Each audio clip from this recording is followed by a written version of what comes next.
Pastors Podcast. I need a new intro. I don't have, this is just the same intro every time. It's like Groundhog's Day. We are back. Yeah, something like that. And we're back. No, it's something around the podcast nation, I need some time. By the time we've gotten to this episode, I think that we could say that we have rallied a tribe. That's right. Yeah. Season 3, what we're going to do is have a series of things you have to say as an intro, and we'll pay you money based on how ludicrous they are. Absolutely. And so we'll just get that rolling for next. So hey, welcome season 3. back. Your favorite pastor coming at something like. There's going to be something that I'm going to do. I need a new intro. Absolutely. I feel like our intro's What's a little up there, bit. Pastor World? Yeah, it's a little bit bland. My welcome's bland, but great to have you. Phenomenal conversations. I just am so encouraged by what's happened in season 2, and we're ready to jump in again. I think for all of us, we were actually recently at a pastor's gathering where our friend Teo, who I'm going to let you say your whole name in just a second, but Teo, who is a pastor in Brazil, and I don't just say this, guys. I legitimately, I'm an encouraging guy. I like to be positive. I'm not just saying this to pat somebody on the back, but maybe one of the most dynamic, smart leaders I know in the world. Wow. And I'm not just saying this because he's on the screen right now looking at me. But I become friends with Teo, run into it, was over there, saw what he was doing with his church, saw what he was doing with the whole movement that's happened across Brazil, how he's thinking, how he's building, how he's pastoring. And I was just like, dude, there's a few people that really impress me. There's people with big stuff, but I don't always feel impressed. Then there's a handful of people I'm like, do Phil and I impress you? For sure, guys, for sure. In your own way. Just because we're here. Just because we're sitting across the table from you. Have you ever gone to an antique store and you see a tiny little miniature of something? You're like, that's impressive. Yeah, that's impressive. So cute and Small, impressive. Small cute, but impressive. but impressive. Small but impressive. Yeah. That's what category we live in. You guys impress me on so many levels. But do you not have the people that you run into that you're just around and you kind of get to know them a little bit? You're like, dang, I don't know what is on your 100%. life, but I need whatever's on your life to get on my life. Yeah. This is Teo for me. And recently we were at a pastor's gathering together. All three of us were there, and he was there. And he just got up and shared on some stuff around culture, and I was just sitting there going, "This is remarkable and unique." And I don't know if he was talking about this, but this is helpful. So we knew that in order we had to get him on the season 2 of the Pastors Podcast. Which I'm sure there's a ton of Brazilians. I actually follow him. He's got a massive Instagram following. So I'm like, I want to do it, and he's constantly sharing stuff and posting stuff, all of it in Portuguese. And half the time I just I would really love to hear what you're saying. It's really true. There is actually a point of pain. I see you post things, I'm like, I'm just too dumb to know. I'm like, I think you have I can't really speak 2 great languages. stuff to say. 3 languages. Well, you hate English-speaking people, obviously. Deep down, we're hoping that at some point he posts this very podcast and we can get some traction in Brazil. Yes. So, Teo, thank you so much for jumping on the Pastors Podcast with us. We sure appreciate it. Hey, you guys are hilarious. This is an honor to be here with you. You guys are also very generous with your words. I'm just happy to join in, contribute, and really look up to what God's doing in your guys' life and your guys' ministry. And I got to figure something out for this English thing, man. It's just so hard. Seriously, social media for me is a pain in the butt that I just have to deal with. I agree. So, let alone one language. I don't know if I got grace for 2, right? Yeah, totally. Listen. So I got to figure something out. Okay, listen, here's why I know Portuguese a little bit. Because the amount of people... so outside of America, Portuguese, Brazil maybe even more, but outside of America, my book Rooted, which got translated into Portuguese, I get every day, at least every day, multiple times a day, Brazilians posting about the book. And I'm a words of affirmation guy. So I'm like I am a words of affirmation guy. I'm I'm liking all the people that put in English that are liking my book. I'm like, this is great. And so all of these Brazilians post about my book, and some of them will full on do videos talking about my book. And I'm like, I would so love to hear what you're saying, because my love tank would be so filled up if I could hear you talking about my book right now. And they're constantly, so then I'll kind of like it or something, and they'll respond to me in Portuguese. Yep. So I got to cut and paste, take it to Google, go get that translate translator. it, go get the thing. And but I Google think always gets it right too, right? So it'll be funny to see what always. Google says. Always. and one of them, they were talking about God. It kept coming up as daddy or something. Yes, That's yes, how yes, translated. But I definitely, I just need to get a hold of you because I'm like, Teo, I need my love tank to be filled with some words of affirmation. Can you go through all of these messages and videos and just tell me what they're saying? Are they saying how great I am? Because that would be awesome. For sure they are. I'm positive they are. People actually talk about your book a lot in Brazil. And I want to make sure that we translate your next book. So here on the podcast, can we cut a deal that your next book will be translated in Portuguese through us? Done. All right, let's do it. Let's Done. do it. Deal. Brazilians, is just part of Brazil, honestly. Brazilians are like very encouraging. And maybe it's all online. In the online world, which seems to be so unbelievably toxic and mean. Like just people being rude and mean. And then you got the Brazilians. And I don't know if it's like that over there. No. I'll do justice. Brazilians are very opinionated. So you get a lot of encouraging and you got a lot of criticism as well. So, wait till we get into politics here. I'm sure you guys are going to ask me about my political stance, right? Okay, but so here's... Can you encourage us first, though? That's right. Just encourage us first. We need some encouragement, then we go there. We've asked every single person who they voted for. Who'd you vote for? But so at least if Americans could at least be equally encouraging, there it is. At least we'd take a step. So Brazilians are opinionated, but they're opinionated nice. That's right. And opinionated mean either way. It makes me laugh because I think about my wife, who is, getting praise out of my wife is one of the most difficult things to do. That's why I've been in counseling for such a long time. Yeah, we get it. And but Emily, I still love this because this is as high as praise. Emily comes to me and she goes, "Banning's book is like good," and I'm like, "Yeah, it's really good." And it's like, she's like, "I don't think I expected it to be bad, but I didn't." It's like good. And I was like trying to tell Banning, like, this is a big deal. That's the kindest thing. Yeah, she hasn't said something that loving to me in 14 years, And I'm like, but I was like, trying to like, it doesn't feel weighty, but I'm telling you, Banning. This book was so much better than I expected. Like, I don't know what I expected, but it's actually good. It's hard to translate because it wasn't just her words. It was the look on her face. Like she was like, just perplexed, surprised. I really liked it. Like, it's just. Are you talking about that sarcastic idiot over there? He wrote something good. This came out of him, this. All right, Teo, we got a lot to talk about. Teo, can you just give the quick 30-second who you are for people that maybe are unfamiliar with you or your ministry? Can you just kind of tell us who you are and what you're doing? Yeah, well, my name is Teo Hayashi. I am Japanese Brazilian and born and raised in Brazil. And my family kind of moved out. Later on, I actually came back to Brazil and then moved to America for college. Thought that I'd be doing ministry in the U.S. And the Lord really called me to go back home or to the motherland to reach university students. And so we began what we call Dunamis Movement. And that's our work with university students, young professionals. Out of that, ended up also taking on another challenge, which was pastoring. So right now I find myself in between pastoring an actual church, a local church, and also the movement. And a few years down the road, a buddy of mine called Andy Bird asked me to step in to help him lead the Send as well. So that's where I do ministry. I'm married to Junia. Junia is the mother of our 3 boys.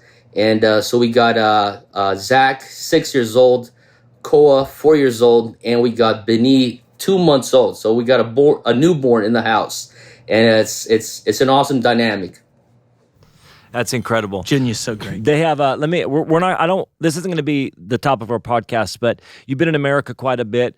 Tell me one thing that you scratch your head at the American church. Like one thing when you look at the American church coming from Brazil that you just kind of tilt your head and go, really?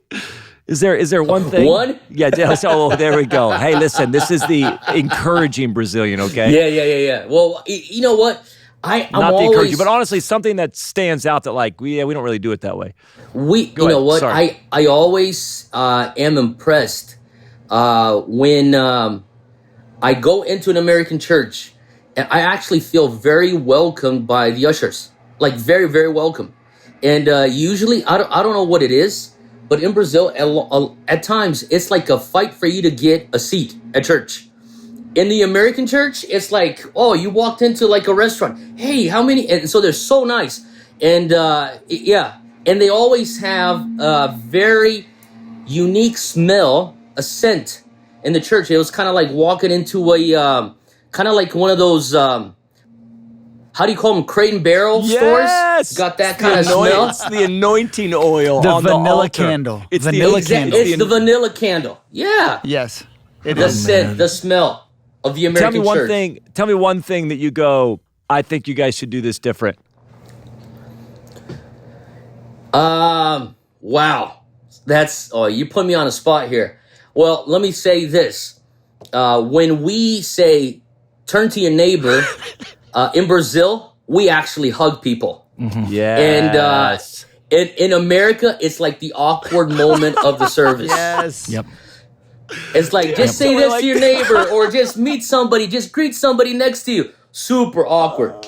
Oh, I hate it when they go, turn to your neighbor, look him in the eye, and tell him you love him. You love him with the love of Jesus. I'm like, I don't want to tell you. I don't want to tell you I love you with the love of Jesus. It's so interesting in our church because we don't do that on purpose. Yes. Like but the older generation, the amount of times that the mamas and papas have come to me and said, why don't we do that? Like it belongs in church. I need that. Well, time. it does. Because we do it on purpose. I can't tell you how many times people have come to me and go, you realize like everybody hates that. And I go, I don't care. I'm your pastor. Do you not You will understand suck that it up. if somebody is going to walk into our church and even if it's a fake high five, it's better than not talking to anyone at all. I will force this on you. You know what's better than your no high five? A fake high five. That's what's better. That's right. Teo, so glad to have you with us. I was able to hear you talk recently, and we were moved by the conversation around diversity.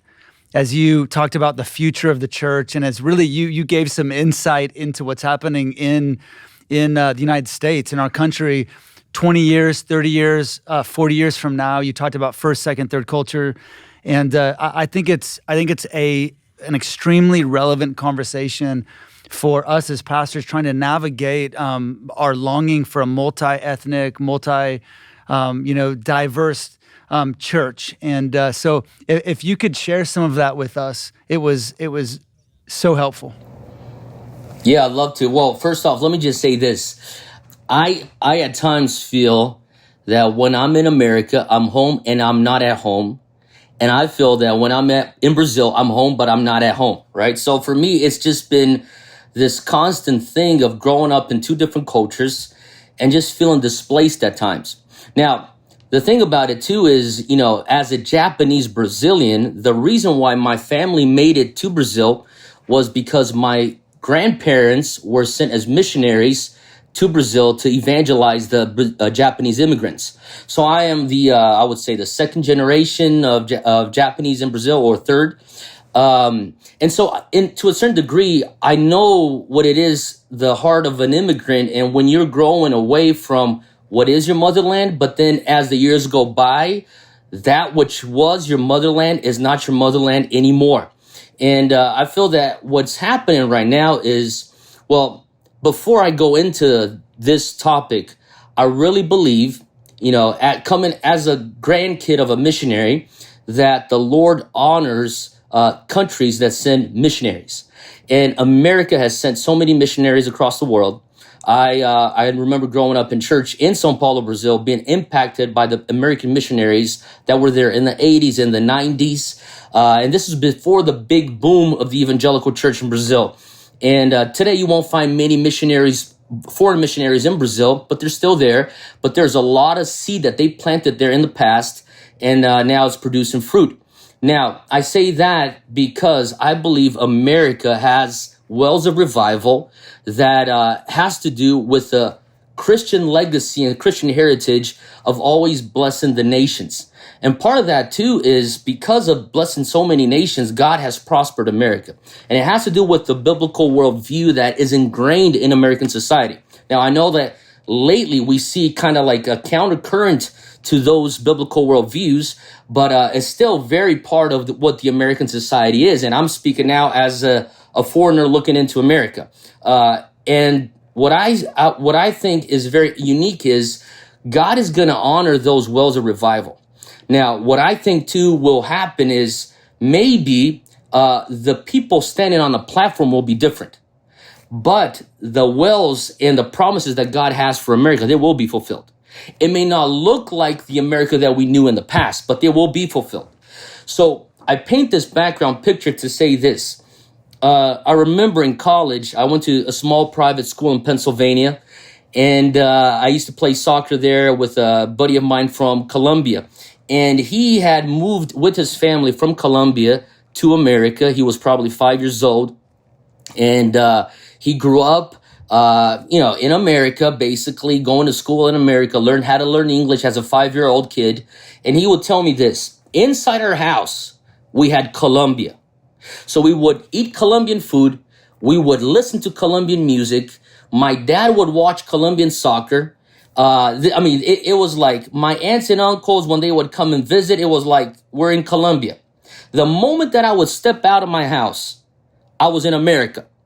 And he said, I would listen to American music on the radio. My friends were speaking in English to me. I was being educated by the American system. And then this is what he told me. To a certain degree, he was like, every time that we would save up money, I would go and fly back to Colombia for vacation to be with my cousins. And then he said, as I reached my teenage years, my cousins were calling me gringo. I'm like, how am I a gringo? And he said, I am Colombian just like you. But he said, I started noticing a distance from my cousins. We were thinking differently. We were acting differently. We wanted things differently. So then he goes, am I an American or am I a Colombian? Now, this phenomena that happened to my buddy Ivan back in college, he is telling me this. I'm like, wow, this is what's been going on in America for so long with immigrant kids.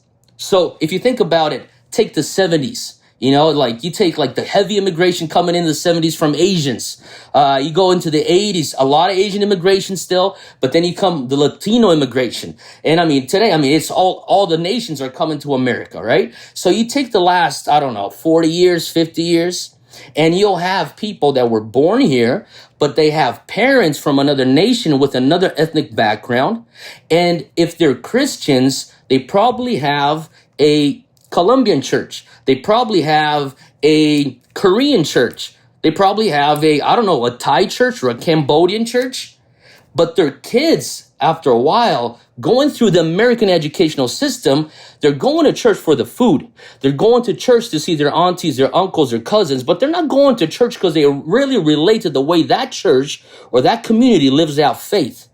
Because it becomes a ethnic gathering. But they can't go across the street to the big American suburban church because for them, that's not family. So they become a displaced demographic, if that makes sense, right? And so I started seeing a bunch of kids like, my Asian side now, going to California and seeing friends that I knew from since back when. And, how's so-and-so? Oh, he's not in church. How's so-and-so? Oh, he also left church. And I start understanding that it comes to a point where it's just, I don't identify with my Korean church anymore, but I can't really fit into that white American mainstream church. And so you start looking at this phenomena that I believe it has been going on. And I'll say this to these statistics that I saw, Pew Research statistics that says today in America, it's actually 2020 statistics, under 18 in America, the whites are minority. Think about this. Under 18 in America, the whites are a minority. So, which means that the high school kids that come to my church in America somewhere, probably what they see in Sunday school or youth group or, youth camp is different than what they see in their public schools. The diversity that they see. And so in the future, maybe somebody may think, well, you know what? I come from an Anglo family and I am part of an Anglo community and my kids are, let me tell you this. If their school reflects a different reality, they're going to choose a church that reflects that reality of their school.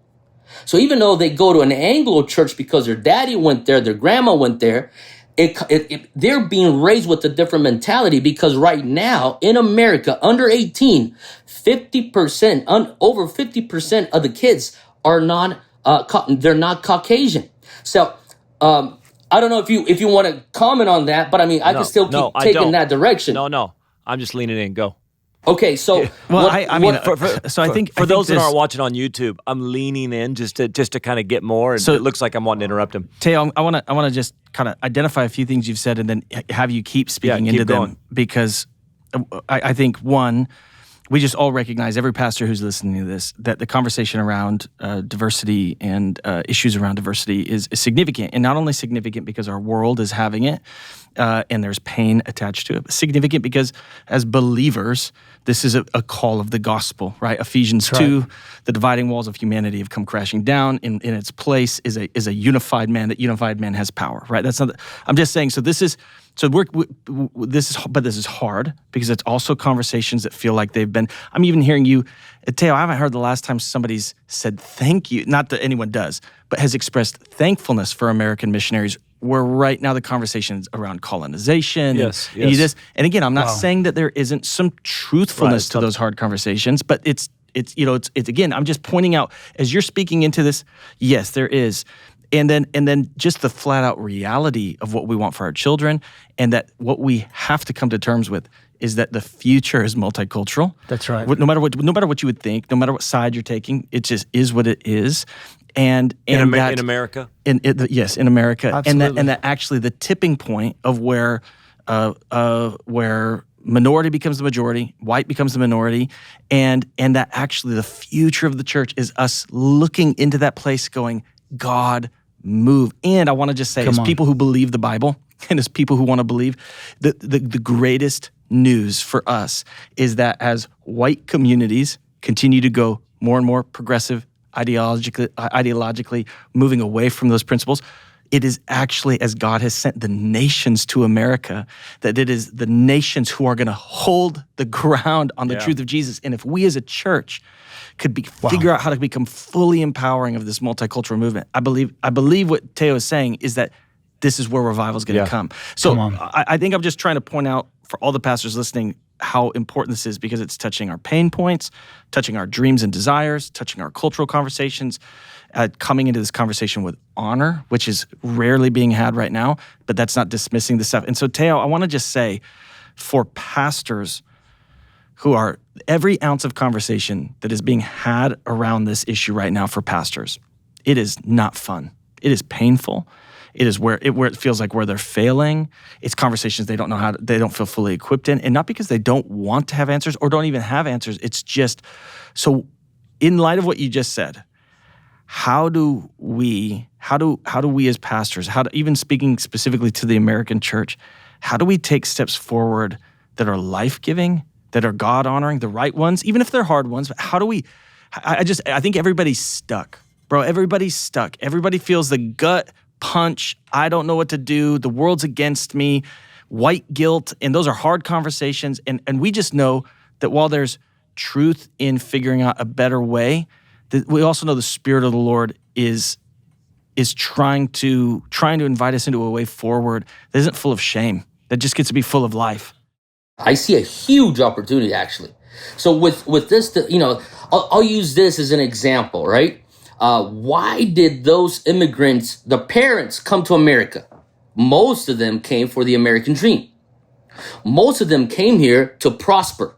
I can't prosper because of the government that my country has, or for any a war or a refugee crisis. I'm going in there because my kids will get an opportunity that I don't have. That's what they came to America for. So they're coming for the American dream. Well, we can all agree as leaders that when you go through trials and tribulations, you create grit inside of you. Now, so these people actually went through hard times, and they're like, I do what it takes. I'll go into a lottery. I'll cross the border. I'll do whatever it takes to give my kids an opportunity. Now, their kids grew up in America. Their kids did not go through what their parents went through in Central America, in the Middle East, in Slavic nations. They didn't go through that kind of stuff. So they don't have, what I see right now is a actual crisis between the immigrant generation and their kids, because they don't share the same grit or the same worldview. So the kid today that is a son of an immigrant says, I want to do arts. The dad says, no, you got to go work. The kid says, hey, I want to dream. He's like, there's no time to dream. You got to go in and work. You got to go make money. I don't want to make money. So, even the demographic or the stereotypical Latino youth has been changing. You would have, like, back in the 90s, the Latino youth, oh, he's a cholo, he's a gangster. Today, you go to LA, you go to Southern California, you got kids that are dressing differently, and they're dressing, black kids dress that same way, Asian kids dress the same way. It's not like it was back in the 90s where, oh, black kids have this specific way of dressing. They listen to this specific music. White kids dress this specific way of dressing. It's all mixed. So you have the black kid that skates and listens to hardcore, but also will listen to Justin Bieber. You know what I'm saying? It's this fusion of cultures because they are fused. They are going to the same environments. So what does that mean? It means that they don't share, and I'm not trying to take a hit at any immigrant mentality here, but the second generation does not share on this obsession with mammon. That's what I'm saying. I got to make money. I got to make money. I got to make money. I can appreciate the work ethics. But what I'm saying is this generation is not desperate for money like their parents were. They're not quick to jump on those extra hours and just go shift after shift after shift and neglect their family. These kids are actually saying, I want to have fun. I want to actually date a girl. I actually want to have a family. I want to get married. I want to enjoy life. Right? So check this out. I was one day back home. This is when I was living in Sao Paulo. And I was watching the news. And it was the Belgium terrorist attacks that just had happened. And this is when these things kind of happened. Like I actually understood what was happening. And I felt the Lord say to me, I was actually getting changed to go to somewhere. I was late and I felt the Lord say, just chill out and watch this story. So I think I was watching one of those, I don't know if it was a BBC channel or whatever. So I stop and I'm listening to this story and it's sad. I mean, they had three bombs go off. It was like one in the subway station, two in the airport in Brussels. And they're like giving all the info about it. And I felt the Holy Spirit tell me, pay attention to their names. Pay attention to their nationalities and pay attention to their ages, the terrorists. So it was like a 19-year-old kid. There was like a 21-year-old kid. And the third one was like a 24-year-old kid. So like all these kids are like early 20s and a 19-year-old, right? And their names were Arabic names. So they were descendants from the Middle East. And their parents had come from Yemen, if I'm not mistaken. Right? And so, but they were Belgian nationals and French nationals. So they're EU, first world. So what am I saying? Probably their parents moved from Yemen to do janitorial work and they don't care. They don't mind. I'll do janitorial work as long as my kid is born a French citizen and gets opportunity to study what the French kids study and will get a job opportunity to work where the French citizens work and then will make the money that the French people make. Well, their kids weren't thinking that way. Their parents were sacrificing themselves so that their kids would get that opportunity, but they so desired something more than just a better life in the West, a better material life in Europe, that they're willing to open themselves to the deception of radical Islam to say, if you will die a shaheed, a martyr, you will earn something in the next life. So what am I saying is the sons of the immigrants are in a position to receive all the benefits that the first world or the Western civilization has to offer, but they don't carry the survival mentality of their parents. But they're also saying, hey, I have the mentality needed to speak to the next generation. And as I have the mentality needed to speak to the next generation, I'm looking for a lifelong cause because I've seen my dad kill himself for that boss and never be around. I don't want that for me. Money isn't everything. Give me a cause that I could sacrifice my life for. The Muslims got it. So what I'm saying is, I believe that the next wave of missionaries coming out of America, they're going to look Asian, they're going to look white, they're going to look black, they're going to look Latinos. They might look Arab, they might look Slavic. I believe that's the face of the next wave of missions coming out of America. Let me ask this real quick, because we're landing on America stuff, Western culture. So, and pastors listen, probably I imagine the bulk of them are listening from America. But I love this thing that you're saying. It's stirring my heart, even around the opportunity in front of us to see a younger generation really give themselves to the cause of Christ, that they are looking for that cause to give themselves to. And that really revival is connected to this third culture and these young guys. But let me ask this, because you mentioned this. So as pastors, we're like, okay, we've got to figure out how to create a home for these guys. We have to be able to we have to figure out how to, and that's maybe a difficult thing to do.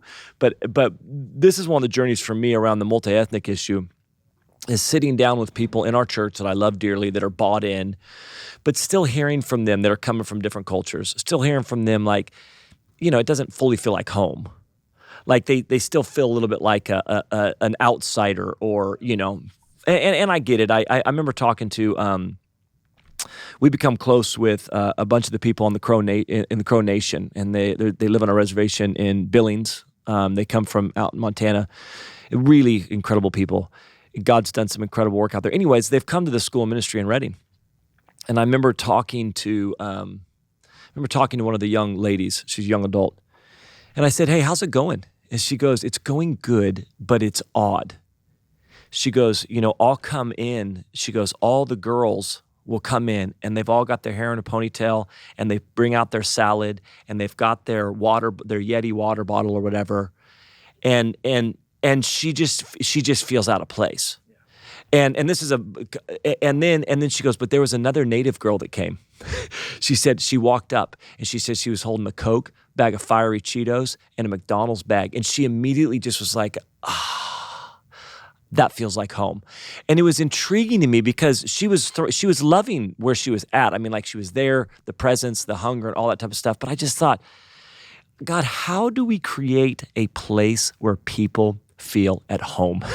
Like, how do we do that without? So good. And that's that big thing, because again, I want to, what Teo's saying, and Teo, I'm going to throw this over to you, but what Teo's saying, which is like, there's a huge opportunity.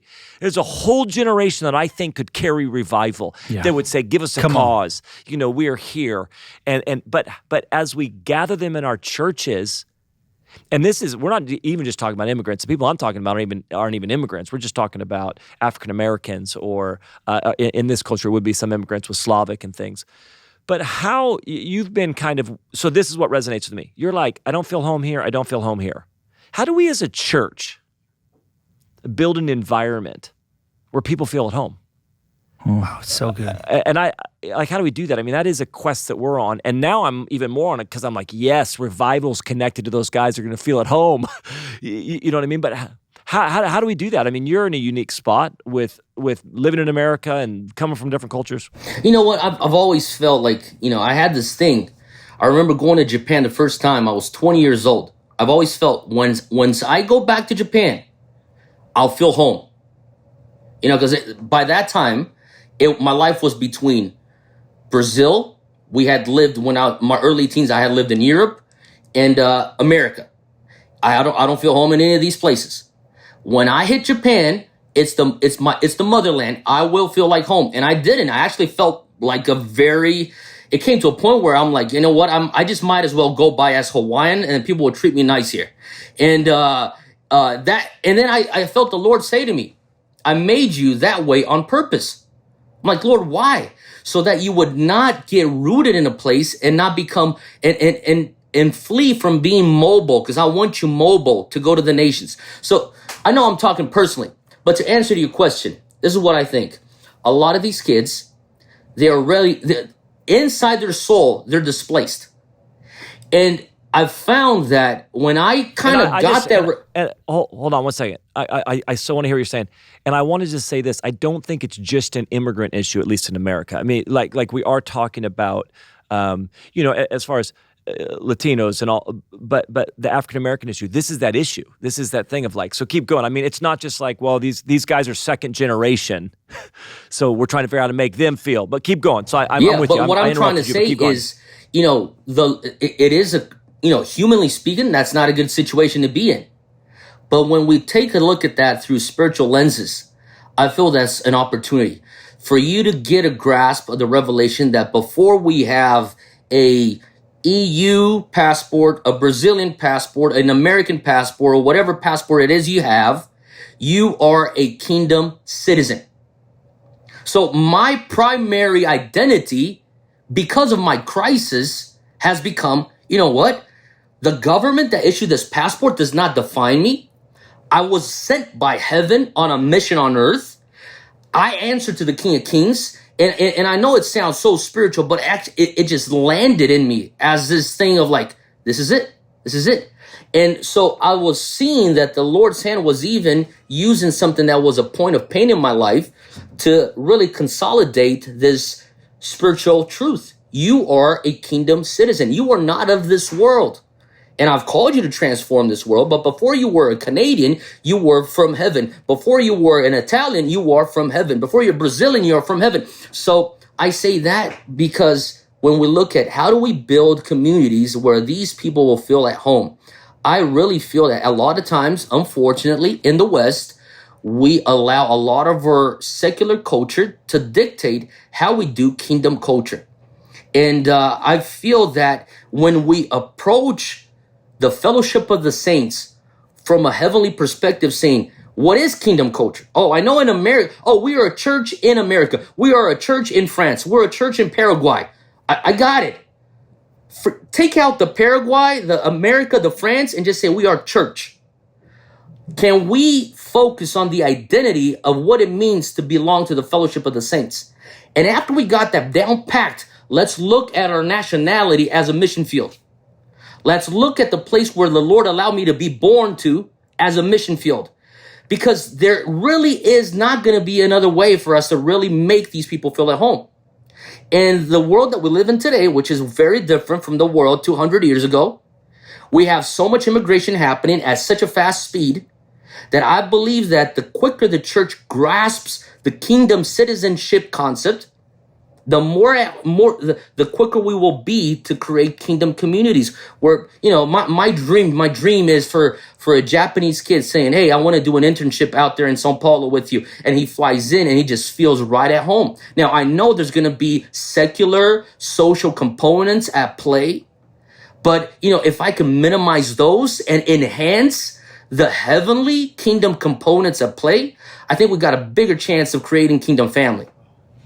I have just so many thoughts, as I'm sure we all do on this, but I think there's a couple of things I want to pull out.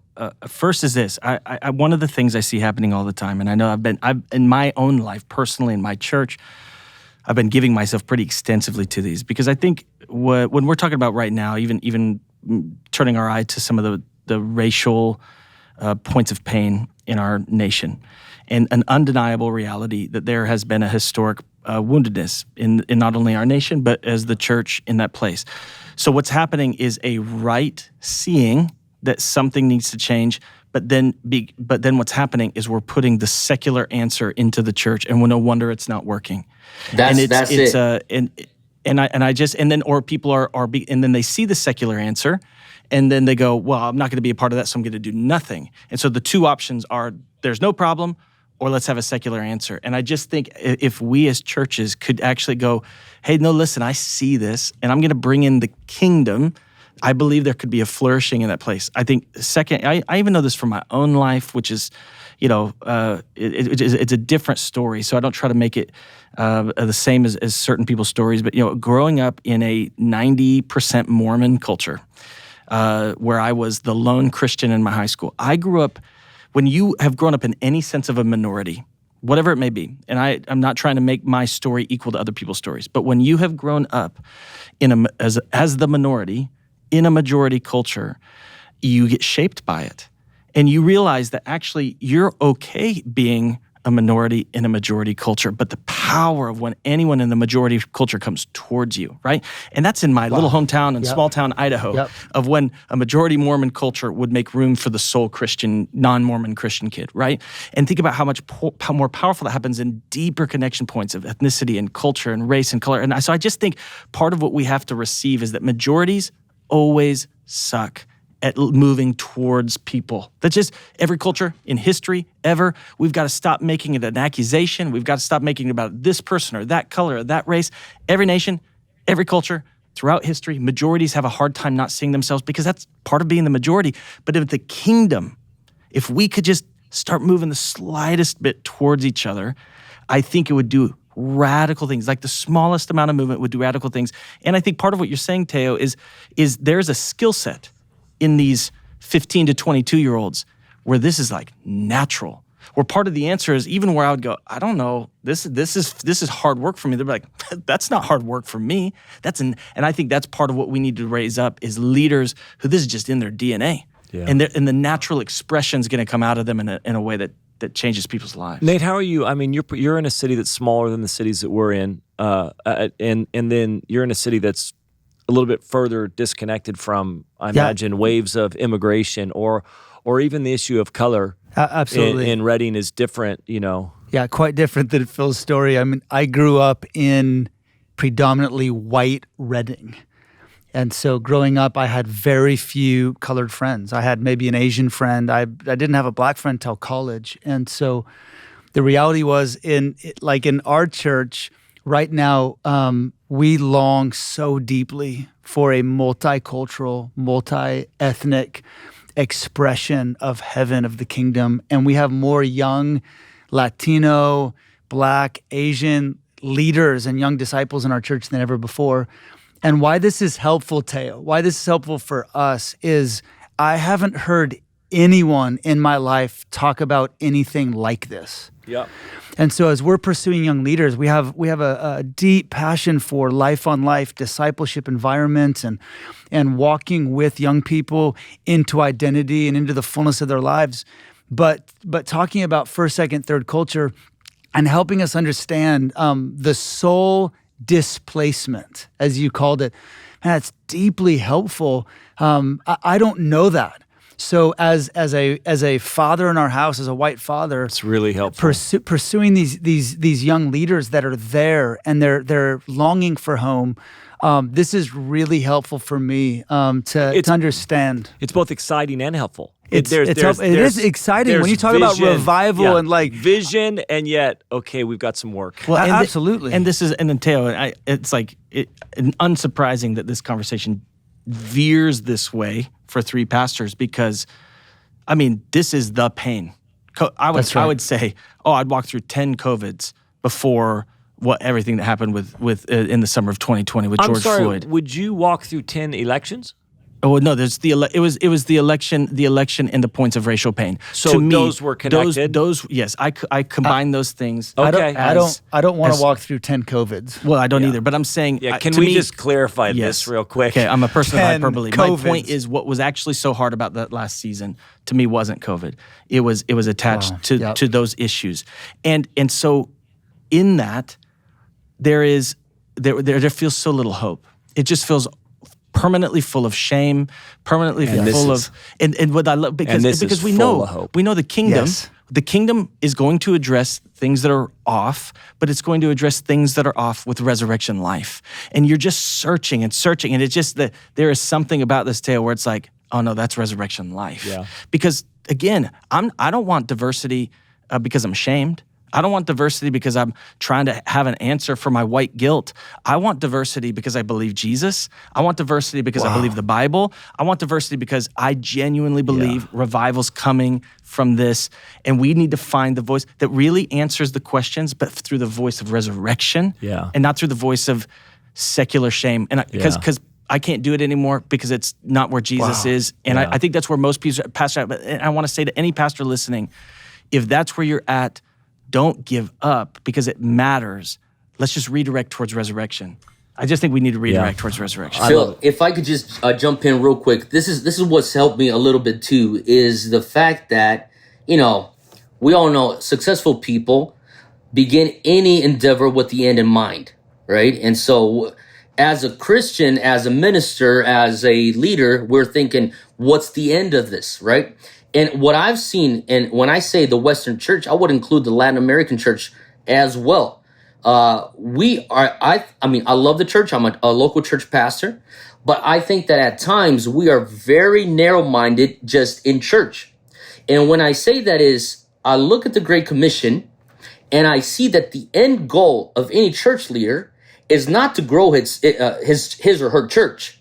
The end goal is to make disciples of all nations, right? So the Greek there, ethne, it's people's group. It's not necessarily the nations that the UN says, this is a nation. No, it's people groups. So people coming from the east, from the west, from the north, from the south. The Lord is saying, hey, this is the end goal. The finish line is, can you make disciples of Slavics, of Latinos? Can you make disciples of Somalians, of South Africans, of Zimbabweans? Can you make disciples of Indians? And the list goes on. So immediately, if that is the end goal, my heart is not to make my church a mega church. My heart is, how can I make disciples out of this gathering and send them to disciple ethnic? Automatically, I'm going to have a multi-ethnic mentality. I'm going to have a multiracial theology that embraces ethnic. And so I feel like at times we are really stuck when we think, I'll just say this. One of my life heroes was Dr. Miles Monroe. And he would always hit this thing. He would say, the devil wants to get the church preaching the gospel of salvation, and only the gospel of salvation, because if they only preach the gospel of salvation, he can keep them away from preaching the gospel of the kingdom. So the gospel of the kingdom is something much greater. And if we just get stuck in preaching the gospel of salvation, all we think about is the altar full? Is the altar full? And how are my systems in my church taking care of the demand that is happening in the altar when God is saying, hey, listen, it's the gospel of the kingdom. And then you think automatically, my region. I'm thinking my city. I'm thinking the refugee crisis that's happening in my city. I'm thinking about the social injustice that's happening in my city. So automatically, when we preach the gospel of the kingdom, you have to hit the ethnic issue because it's part of the gospel. So I fear when I see pastors trying to include diversity with not having a heart or a theology for diversity. Because when that happens, it becomes transactional. And that's when people feel used. It becomes like a quota. I'll put you up on stage because you look a certain way. And that way, that keeps the social pressure at bay. And so I tell people, if somebody's good enough to get on your stage, he's got to be good enough to get on your boardroom. And he's got to be good enough to sit at your dinner table. Or else it's not genuine. That's right. Oh, Teo, holy cow.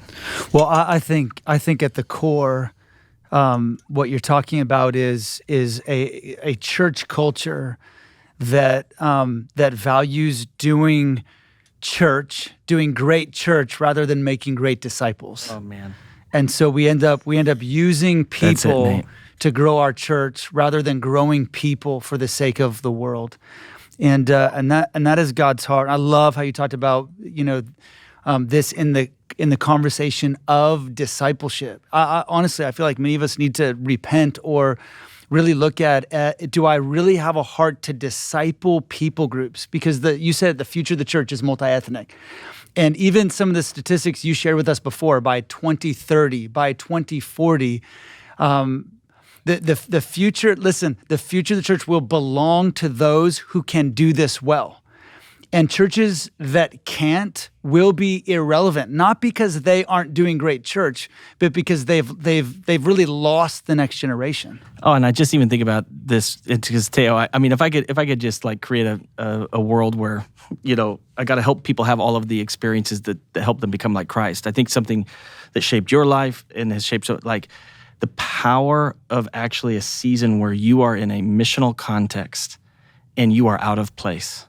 And learning how to follow Jesus when you feel out of place, learning how to trust God when you feel out of place, learning how to connect to the church when you feel out of place. Most pastors, most leaders have never been in that situation. And actually, if we just, what we realize is if we just had a moment of it, this is why I would send everybody, whoever's called to church leadership, to a year on the mission field. Because you have to develop some skills that if you had them, this would become so much easier. And I just find it really is that easy.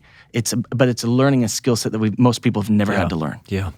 It's so hard right now because it feels like after every one of these podcasts, we just need to take some time and pray. I know. It feels like it needs like an altar call, come forward for a while, get before the Lord. We're going to play some worship music. Like this is what it feels like. Can Teo just pray in Portuguese right now? Yeah. So, but I'm going to, listen, because we have a few more minutes left. And so I don't know how to transition. I'm going to do a hard left on us. Do it. But it's really around this. Just pause for a second and get before the Lord. Just allow him to give you an altar call because that's what it feels like. Almost every podcast I felt like, okay, if this was a service, we would just be like, come now, come forward, get on your knees before the Lord. The worship team's coming, like that type of deal. We might even take a second offering. Yes, we could even take a second offering. Every time I think of this, guys, I'm about to turn left, but I had a pastor who he would say, we're going to sing As the Deer, and when you hear the word deer, get out of your chair and come. It's amazing. So, as the deer, come now. Come right now. Everybody's coming, all over the room. People are coming. No, but Teo, the conversation we had with Bill Johnson, I think Nate asked a question, and we're expecting some long answer, and he just drops a word, and there's just... And then we're just quiet. Paused, and I think I interrupted it. Yeah, we're on a podcast, so you feel like the need to keep moving, but part of me just like, I need to get on my face in front of God. I want to play-by-play. He paused on the podcast. I want to go, okay, everybody, right now, there's a pause because there's conviction in the room. Teo, let me ask this before we let you go. I appreciate you taking time and sharing this stuff. Really rich. You're a big leader with big dreams. You're a big thinker, and yet you seem to execute it. I think there's a lot of people that are dreamers. I think there's a lot of people that have a lot of big ideas but can't quite seem to execute it. You have something in your heart to go home, reach university students. You go home and reach university students. You're building an incredible church, and you're working with Ascend. What would your quick advice? I mean, this is going to be such a general question, but there's something on your life that says, I'm not only a big thinker, I'm not only a big dreamer, but I also implement the strategy and execution needed to see those things manifest. What would your advice be to pastors in regards to kind of how you think like that? Well, I think that it has when it's motivated by a Holy Spirit burden, and when I say burden, not the negative burden, the Holy Spirit burden. When you're motivated by human ambition, I think that you're very vulnerable to allow opposition to take you away and just kind of, maybe come up with a new plan. This is not as easy as I thought. I feel really that people that get the job done in the kingdom are people that really can't sleep at night because that burden just bothers them. And so for me, it's actually, people will look outside and be like, oh, this is awesome, but I mean, it's a battle inside here. Because sometimes I would rather have the human side would say, just take an easier route. I mean, just do something that just to get by. I mean, but at times it's that thing that just keeps you awake. You got to go to prayer. You got to find a solution, And I remember a mentor once told me right in the beginning when I started doing, we pioneered doing them, as he said, an apostolic call is seen by somebody that always finds a way and will never take no as an answer. So, it's just like there's got to be a way. We're going to do that. I don't know. There's the orthodox way of doing it and the unorthodox way of doing it. Regardless, we're going to find a way. So I would just encourage people, question, is this a human ambition you have, or is this a Holy Spirit burden? Because the opposition, the oppositions will come. But if it is a Holy Spirit burden, you just can't rub it off. You just can't shake it off. And the next thing I would say is, don't spiritualize it. I feel like, especially, I mean, I'm from a charismatic background. I felt that a lot of times we spiritualize things a lot. And I'm more of a pragmatic thinker. And if we're able to deal with these both worlds, a spiritual understanding, an understanding of the prophetic world, but also be pragmatic, I feel like, we need at times to teach a lot of our leaders to deal with these two realities.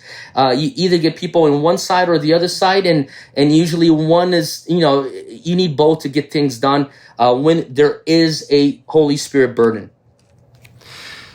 All right. Let's go do another podcast on that round. This is, it's huge for me, this thing of actually being able to see what you're called to do happen is something else. Teo, I sure appreciate it. Thanks for taking time with us and jumping on the podcast. We didn't even talk about the deer head behind you and the bear that's on the wall. I'm actually at a friend of mine's office, Matty Montgomery, amazing man of God. Anyways, he's a big hunter. Can I show you the other animal we got here?